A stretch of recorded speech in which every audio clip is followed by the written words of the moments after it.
Whimpering Waste is by no means the best endgame mode that we've gotten so far in Withering Waves, because when stuff like this happens, it can drive you insane.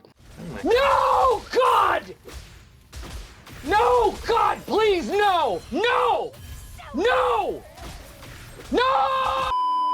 However, the devs keep making improvements, and this reset gave us new enemies and some tokens that are very powerful, but only when used correctly. So in today's video, I'm going to be breaking down the new changes that we have in this reset and offer some insights on the best strategy that you can use to clear the new waves of enemies much faster to gain even more points like I did here with my Brangley team comp on free-to-play build, and finally claim your rewards if you haven't done so already. If you're new to Whiwa and you have no idea how Whimpering Waste endgame works, worry not, because I'll leave a link to my dedicated guide video in the description, so be sure to check it out if you're interested. In case you're also new here on the channel, the name is Senpai, and I make videos that helps you improve in Withering Waves, so be sure to leave a like and subscribe if you find this video helpful in any way. Let's begin with the new enemies that we got in this reset. Now, I know a lot of you guys really don't pay attention to enemy movesets and go all in guns blazing, but it helps if you know exactly how the enemies move and what triggers certain animations to prevent this from happening to you. For example, the biggest mistake you can make when fighting Chop Chop is to try to follow it when it gets further away from you. That'll trigger an animation where he'll continuously try to maintain his distance and you will keep trying to follow it, which will make you waste precious time. Flashback. No, God! No, God, please, no! No! No!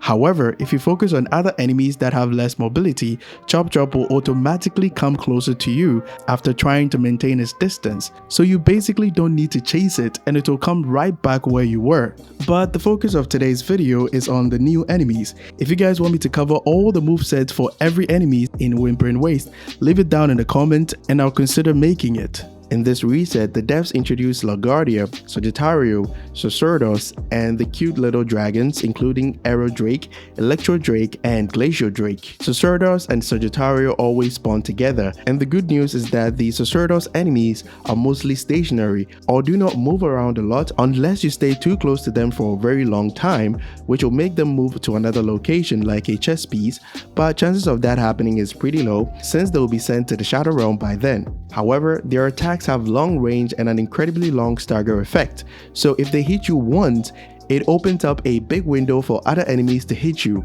which can result in knockbacks and waste precious time, so you absolutely need to dodge all their long-range attacks if you see them coming. The Sagittario enemies are archers, so it makes sense for them to keep their distance from you. However, they have been programmed not to stay too far from the Sacerdos enemies because they need to be close to them to receive healing, as you can see right here. So the strategy is to always focus on the Sacerdos enemies, and the archers will not be that far from them, which will make it easier for you to get them caught up in your damage dealer's area of effect. And keep in mind that if you don't eliminate the Sacerdos enemies first, that'll give them the chance to attack you from long range and apply the annoying stagger effect that I mentioned previously. Moving on to LaGuardia, and they mostly spawn in when you eliminate either of the Sagittario or the Sacerdos. The good news is that they are programmed to chase after you, unlike the archers, or at least they try to, so it's not difficult getting them to come to you at all times. The strategy here is to focus your attacks on the archers, since the LaGuardia will always come after you, which can help you easily gather them in one place. And lastly, we have the little dragons. All the attribute types do long range damage that applies negative status effects corresponding to their attribute. The best part about these enemies is that they are programmed to always come to you instead, and it's more like they move as a group when they are not attacking you, so it's pretty easy to wipe them all out even if your main damage dealer's area of effect is not that large. Now, let's get into the tokens, and the new ones that was introduced this reset is the gaze that pierces through time and the call that comes from a lost land. I have no idea why Kuro gives them such long names. This one gives all resonators a total of 120% basic attack damage bonus by just hitting enemies with coordinated attacks, and this one gives all resonators a total of 125% resonance skill damage bonus when at least 2 of your resonators use their liberation, which is absolutely unreal. The best thing about these tokens is that the buffs apply to all your teammates, so it gives the opportunity to form some pretty insane team comps, including double DPS team compositions, since the buff applies to all your characters and they are very easy to activate. But the issue with these tokens is that you need to have a solid crit build on your characters to fully enjoy the benefits, since the notable characters that can use these tokens include Chun-Li, Camellia, and Carlotta, who all deal single hit or nuke type damage that makes up a large portion of their overall damage, unlike DPS characters like Jian, who can usually get away with low crit rate due to how he deals multiple instances of damage over time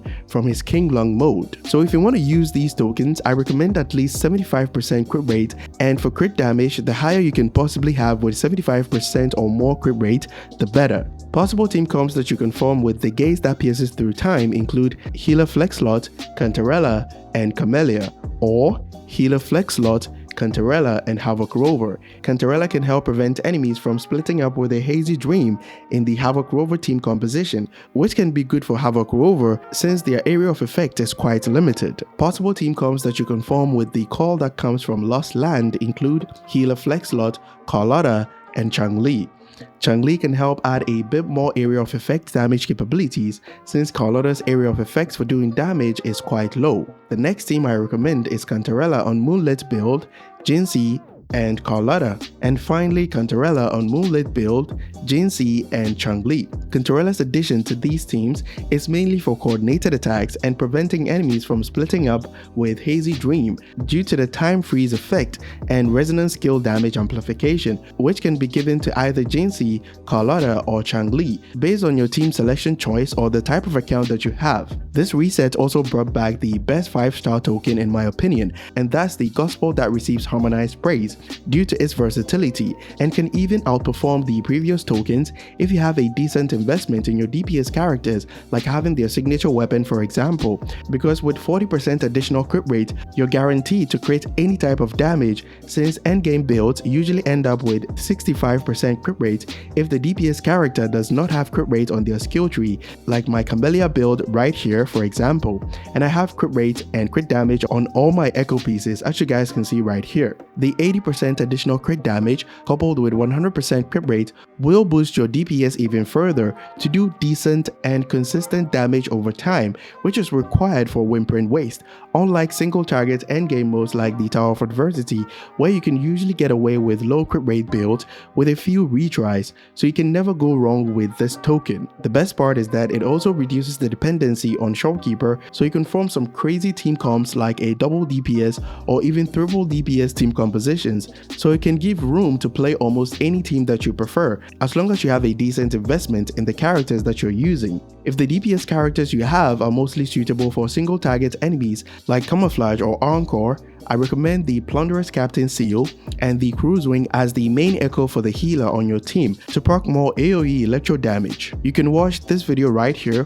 where I explained everything in detail on how to abuse the Plunderer's Captain Seal token. For those who do not have Jian or Zhang Liao, who makes Whimpering Waste endgame look pretty easy due to their large area of effect capabilities, let's keep our fingers crossed that the first anniversary broadcast will give us a free limited 5-star selector for Jian or Zhang Liao, because the devs are quite capable of making that happen due to their generosity. That pretty much sums up everything new for version 2.2 Whimpering Waste Reset. If YouTube got it right, you should like this video that pops up on your screen, so be sure to give it a watch and join our Discord community if you're having any issues with the game or you just want a place to chill or hang out. Link will be in the channel description. Catch you guys in the next one. Bye bye.